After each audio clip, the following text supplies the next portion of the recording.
Magandang araw!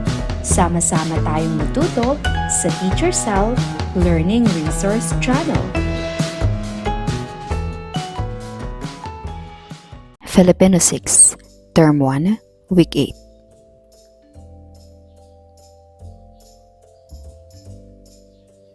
8. Isulat ang angkop na kasabihang akma sa sitwasyon. Alam ni Ben na sila ay mahirap, kaya't nagtsatsaga siya sa kanyang sapatos kahit lumang-luma na ito. Laging nagsisipag sa trabaho si Rex, kaya't siguradong maganda ang magiging bunga nito. Kapag gumawa ka ng kabutihan sa kapwa, ay kabutihan din ang babalik sa iyo. Kapag gumawa ka ng masama, ay masama rin ang maaaring bumalik sa iyo. Mahilig mag-ipon si Rika ng pera. Inihuhulog niya ang sobrang baon sa kanyang alkansya upang sa oras ng pangangailangan ay mayroon siyang magagamit o makukuha. Hindi pa rin nakalilimot si Ana na tumulong sa mga batang lansangan na dati niyang naranasan noon siya ay bata pa. Narito ang mga tamang kasagutan.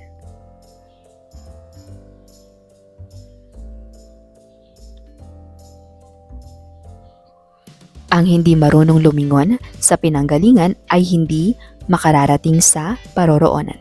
Kapag makitid ang kumot, matuto kang mamaluktot. Kung ano ang itinanim ay siya rin ang aanihin. Kapag may isinuksok, may madudukot. Kung may tiyaga, may nilaga. Ano ang kasabihan?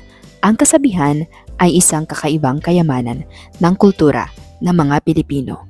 Ito ay nagbibigay liwanag sa mga kaalaman at payo na nagiging gabay sa pang-araw-araw na pamumuhay.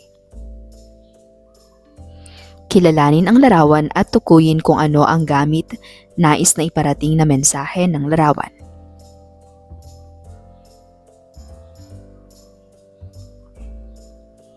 Ano ang ipinapakita ng larawan? Ano ang mensaheng nais iparating ng larawan? Sa paanong paraan mo pa maipapakita ang pagmamahal sa ating inang bayan? Obserbahan ang larawan. Ibahagi ang inyong paunang kaalaman tungkol dito at ipahayag ang inyong opinyon tungkol sa kahalagahan nito sa ating buhay. Gamitin ang mga gabay na tanong upang maging gabay sa inyong pagsagot. Bago basahin ang tula, tukuyin muna ang kahulugan ng mga salitang may salangguhit sa pamamagitan ng pagbuo ng angkop na salita. Ang aking iniirog ay walang iba kung hindi ikaw. Huwag mong dumihan ang ating pangalan o reputasyon sa bayang ito. Dapat tayong magbigay papuri sa kadakilaang ginawa ng ating mga manlalarong kinatawan na lumalaban sa ibang bansa. Magsikap tayo upang gumanda ang ating buhay at makamit ang ating mga pangarap. Ang bandila ay iwinasiwas ng batang scout sa kanilang paaralan upang magbigay pugay. Narito ang mga susing kasagutan: sinisinta, dungisan, magpugay, magsikhay, iwinagayway. Pagbabasa ng tulang pambata, tekstong naratibo.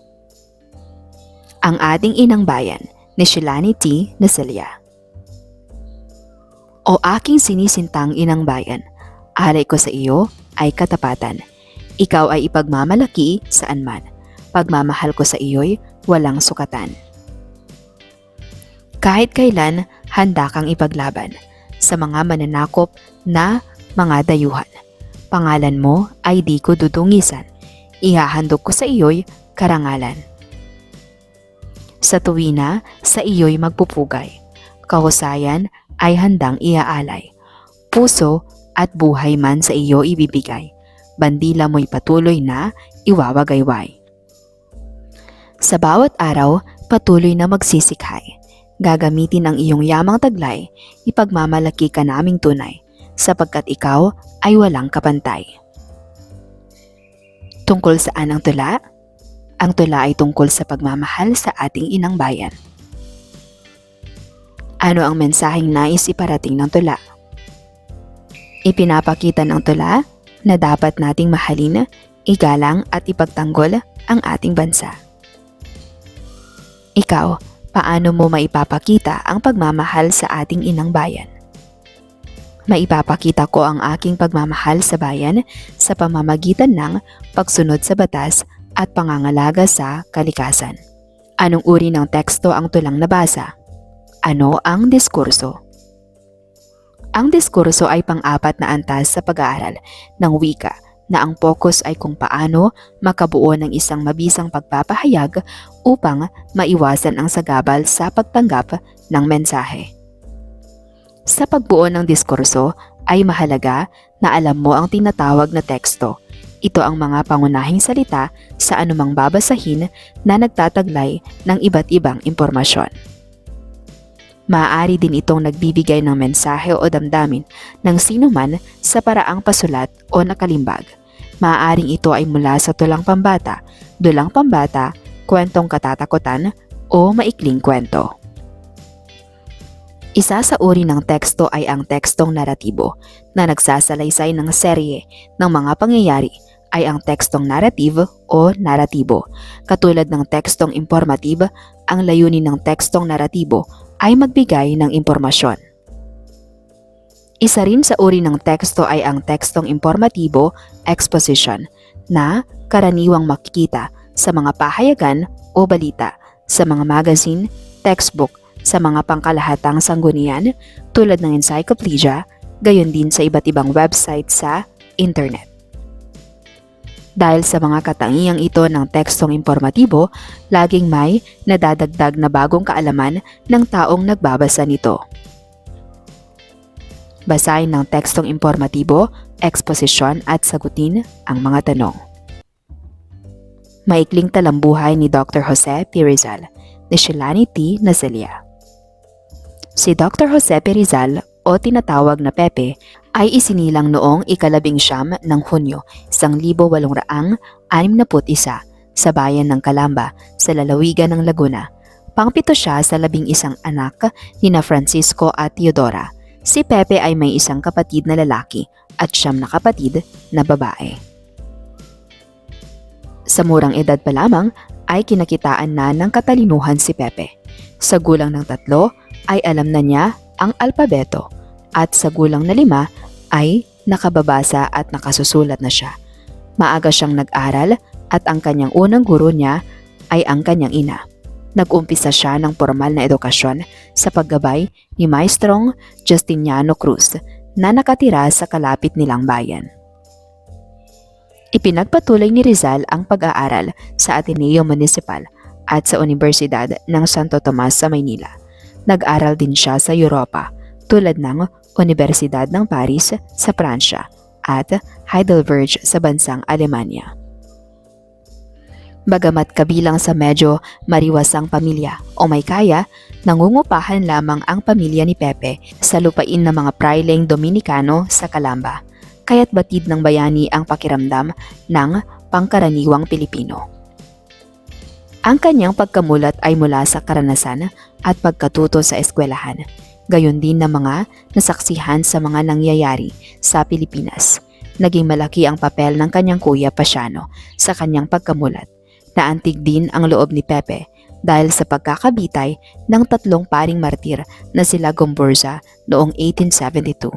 Naging maalab na tagapagsulong si Pepe ng mga pagbabago sa pamamalakad ng mga Espanyol sa Pilipinas. Simulat sa pool ay alam niya ang mga pang-aabuso ng mga mananakop sa kanyang mga kababayan. Habang nasa Europa ay isa siya sa nanguna sa kilosang reformista na kinabilangan din nila Marcelo H. Del Pilar, Graciano Lopez Haina, Mariano Ponce at iba pang manunulat na Pilipino. Matalas niyang isinulat ang iba't ibang mga artikulo sa ilalim ng mga pangalang Timasalang, Laong-laan at May Pag-asa. Galing sa Europa ay umuwi si Pepe sa Pilipinas noong 1892 upang ipagpatuloy ang mga pagbabago at kalayaang pinapangarap.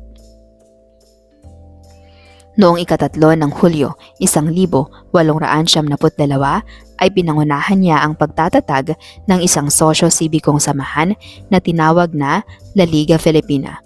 Naging sandali lamang ang pag-iral ng La Liga sapagkat ipinatapon si Rizal sa dapitan noong ika-6 ng Hulyo, 1872 bilang parusa sa pagtuliksa niya sa mga prailing Espanyol at sa pamahalaang kolonyal sa Pilipinas, na nakalathala sa nobelang kanyang isinulat na No Limitangere at El Filibusterismo. Bagamat isang malaking parusa ang pagpapatapon kay Pepe sa dapitan, bagkus ito ay hindi naging hadlang upang ipakita ang kanyang kagitingan at katapangan. Sa dapitan ay nagsimula siya ng paaralan, ng gagamot ng mga may sakit at nagturo ng pagsasaka. Maging ang paggawa ng mga proyektong napakinabangan ng taong bayan ay kanya ring isinulong. Sa pagsisimula ng himagsikan noong 1896 na pinangunahan ng kataas-taasang kagalang-galang na katipunan ng mga anak ng bayan o KKK na si Andres Bonifacio, ay higit na nadiin din si Pepe at pinaniwalaan ng mga Espanyol na pasimuno ng revolusyon. Dinakip siya at nilitis at hinatulan ng kamatayan sa kasong paglaban sa pamahalaan. Umaga ng ika-30 ng Desyembre, 1876 ay binaril si Rizal sa Bagong Bayan, ngayon ay Luneta. Sa huli, sa buhay at kamatayan ay naipamalas ni Dr. Jose P. Rizal ang magiting na pag-aalay ng sarili para sa bayan. Hindi mauuwi sa wala ang kanyang mga ginawa hanggat patuloy siyang nagsisilbing inspirasyon para sa bawat Pilipino upang gumawa ng kagitingan para sa ating bayan. Ano ang uri ng teksto ang iyong binasa at ipaliwanag ito? Ito ay tekstong informatibo dahil nagbibigay ito ng impormasyon tungkol sa buhay ni Dr. Jose P. Rizal. Sino ang pangunahing tauhan sa tekstong nabasa? Ang pangunahing tauhan ay si Dr. Jose P. Rizal. Kailan at saan siya ipinanganak? Ipinanganak siya noong June 19, 1861 sa Calamba, Laguna. Paano siya naging bayani? Naging bayani siya dahil ipinaglaban niya ang kalayaan ng Pilipinas sa pamamagitan ng kanyang mga isinulat at mabubuting gawa. Anong katangian ni Rizal ang taglay mo rin tulad niya? Tulad ni Rizal, ako ay masipag mag-aral at matulungin. Bakit mahalaga ang pag-alam sa talambuhay ng ating mga bayani? Mahalaga ito upang matuto tayo sa kanilang kabayanihan at pagmamahal sa bayan. Tulad ni Rizal, paano mo maipapakita ang pagiging bayani sa kasalukuyan mong henerasyon? Maipapakita ko ito sa pamamagitan ng pagiging mabuting mamamayan, pagtulong sa kapwa at pagmamahal sa ating bansa. Magbigay ng mga mahalagang impormasyon na iyong natutuhan sa buhay ni Rizal ayon sa iyong nabasang teksto.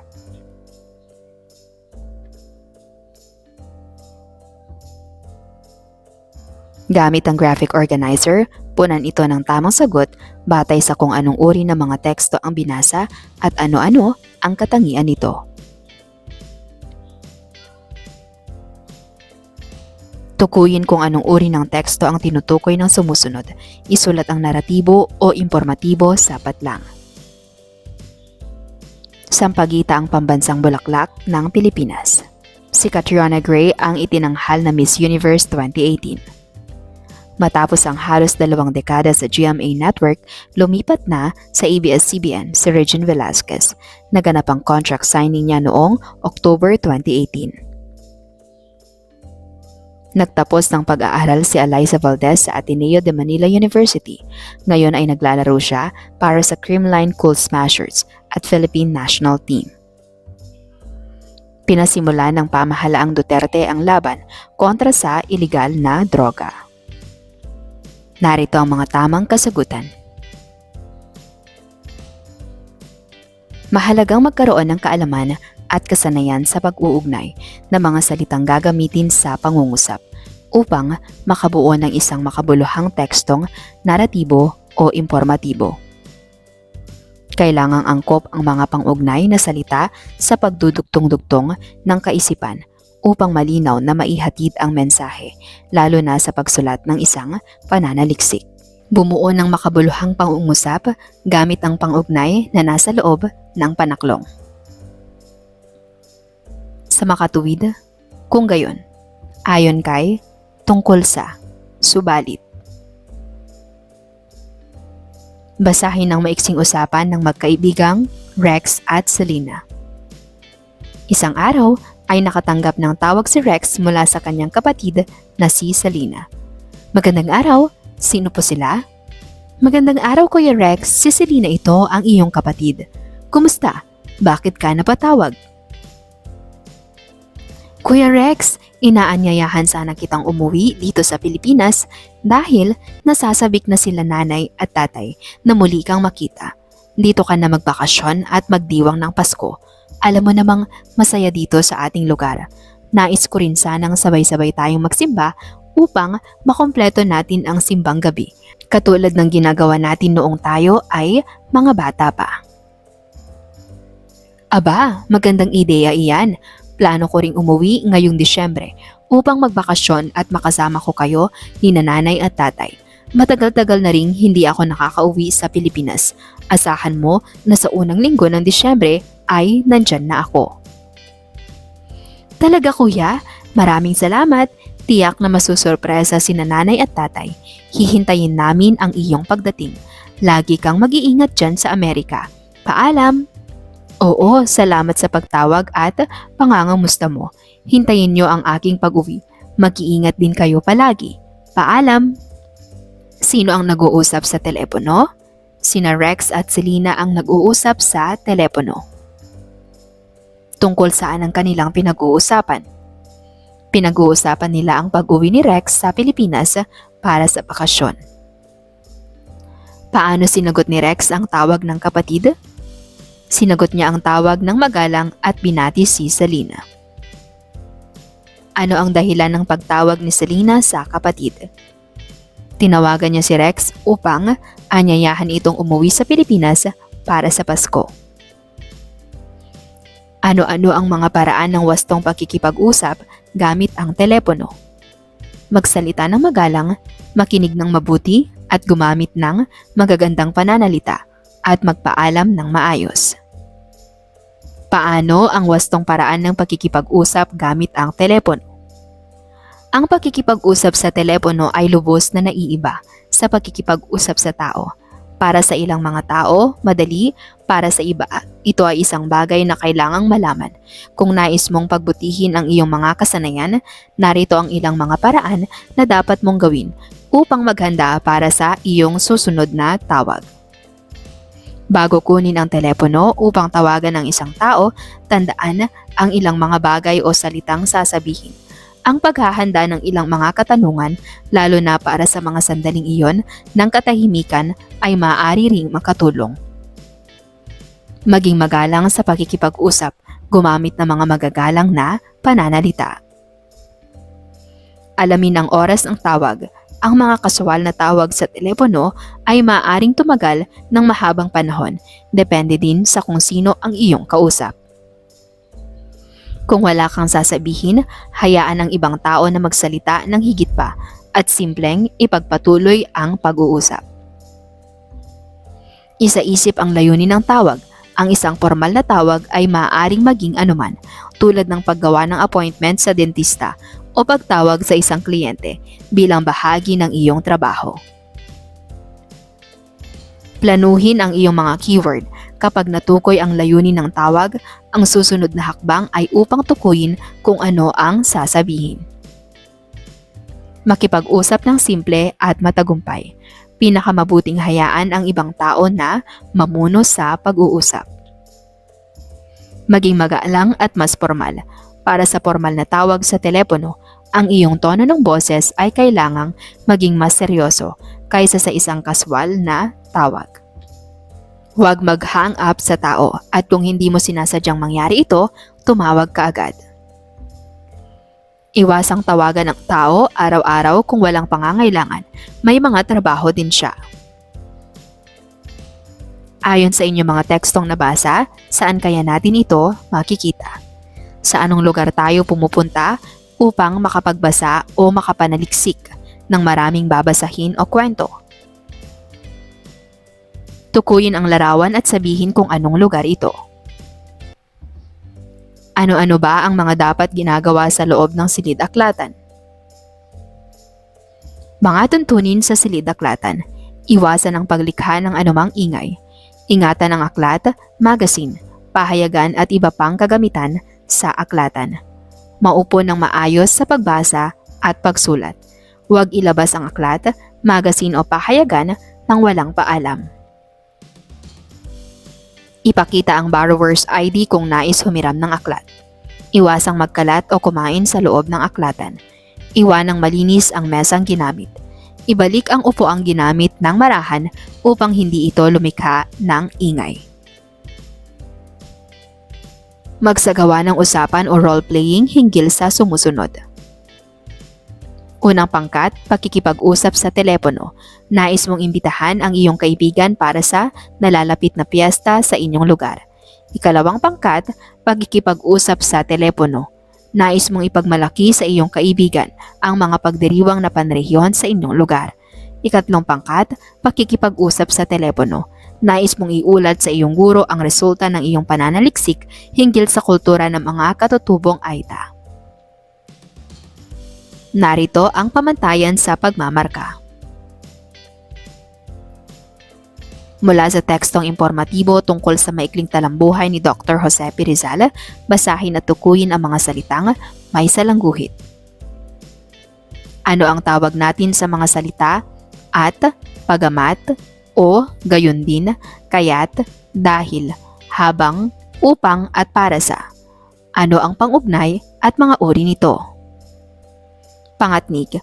Ang pangatnig ay mga salita na ginagamit upang mag-ugnay ng mga salita, parirala o sugnay na magkakasunod. Pamukod, gamit sa pagpili, pagtatakwil, pagbubukod o pagtatangi tulad ng o, ni, maging at man.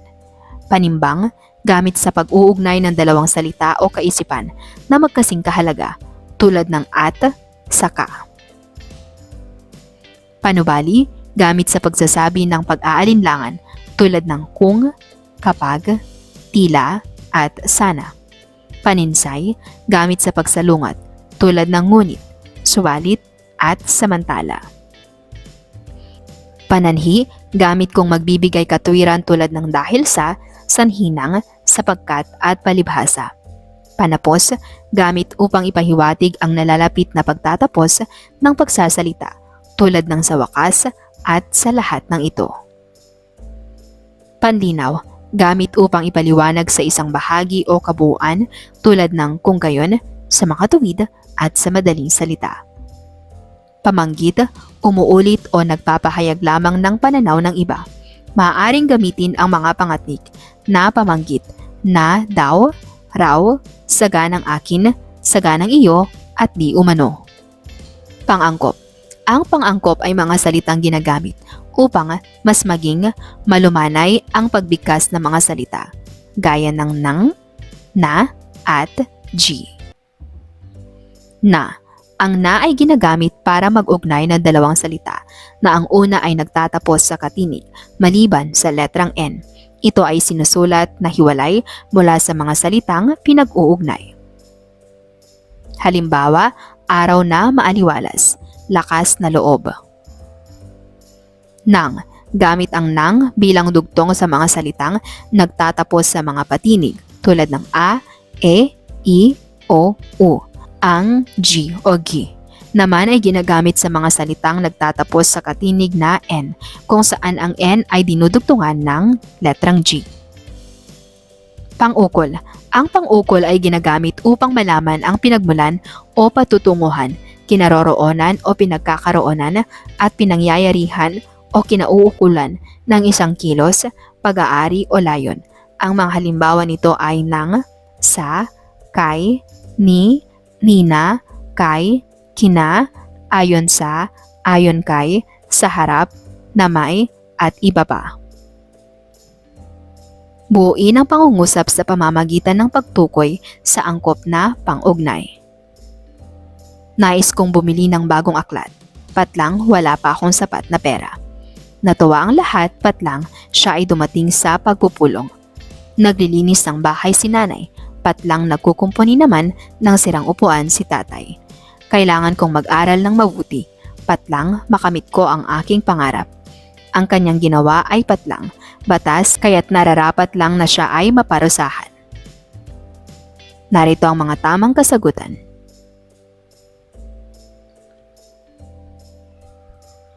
Thumbs up o thumbs down. Ipakita ang thumbs up kung ang pangungusap ay nagpapakita ng wastong paraan ng paggamit ng silid-aklatan at thumbs down naman kung mali. Iwasan ang paglikha ng anumang ingay sa silid-aklatan. Maupo ng maayos sa pagbasa at pagsulat. Ilabas ang aklat, magazine o pahayagan kahit hindi nagpapaalam, basta't itala lamang ang pangalan sa listahan. Magpakita ng borrower's ID kung nais humiram ng aklat. Maaring magkalat o kumain sa loob ng aklatan basta't itapon ito sa basurahan. Narito ang mga tamang kasagutan. Sa tulong ng larawan ay sumulat ng maiksing talata na ginagamitan ng pang-ugnay na salita. Sa langguhitan ang pang-ugnay na ginamit.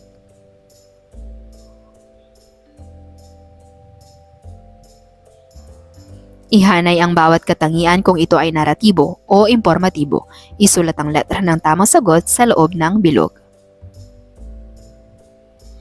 A. Nagsasalaysay ng serye ng mga pangyayari.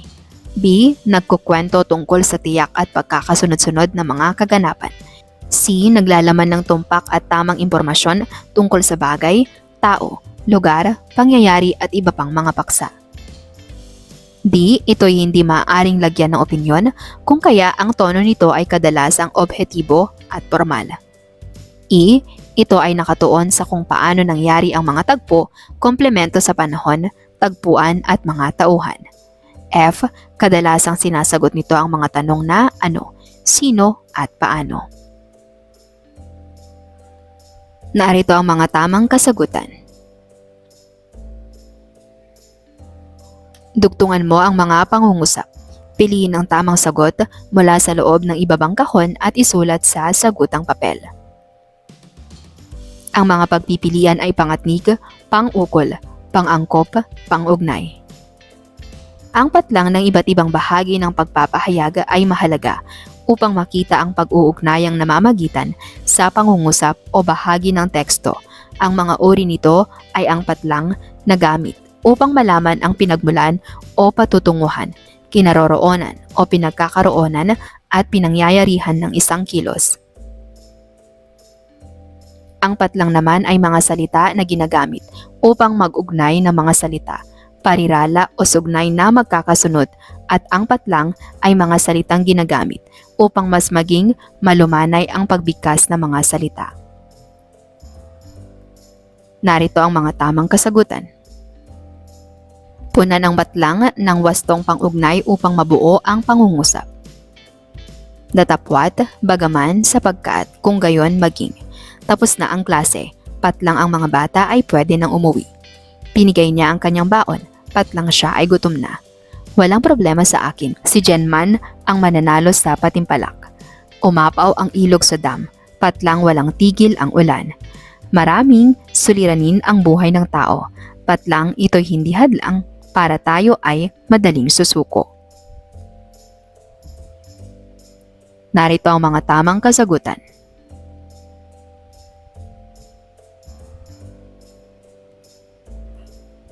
Isulat ang NT kung ang pangungusap ay tumutukoy sa naratibong teksto at IT naman kung impormatibong teksto.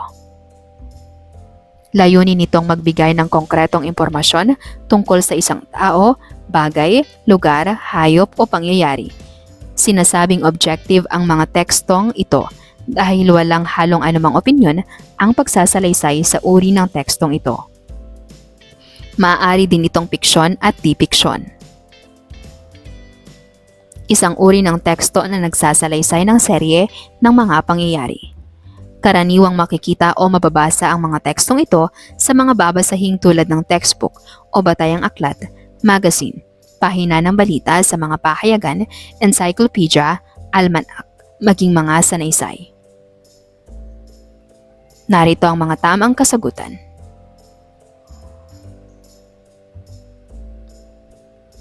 Sumulat ng 5 panuntunan sa wastong paggamit ng silid-aklatan.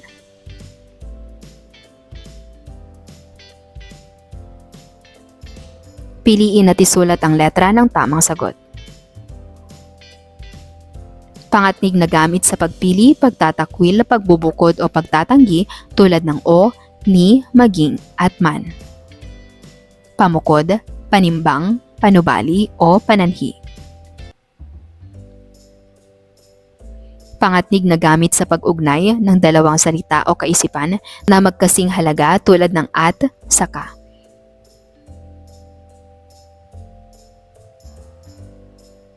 Pangatnig na gamit sa pagsalungat tulad ng ngunit, subalit at samantala. Pangatnig na gamit sa pagsasabi ng pag-aalinlangan tulad ng kung, kapag, tila at sana.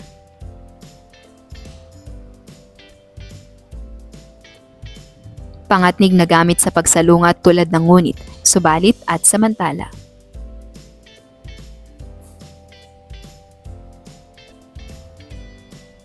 Narito ang mga tamang kasagutan. Punan ang patlang ng wastong pang-ugnay upang mabuo ang pangungusap. Ang kanyang ginawang pagnanakaw ay patlang, batas at tuntunin ng pamahalaan. Nais kong sumali sa laro. Patlang, wala akong sapat na kaalaman sa paglalaro ng basketball. Tutulong ako sa aking mga kababayan. Patlang, nakatapos ako ng pag-aaral. Sasama ka ba? May iwan ka dito sa bahay. Nagsumikap sa pag-aaral si Juan patlang nakatapos siya sa kolehiyo. Narito ang mga tamang kasagutan.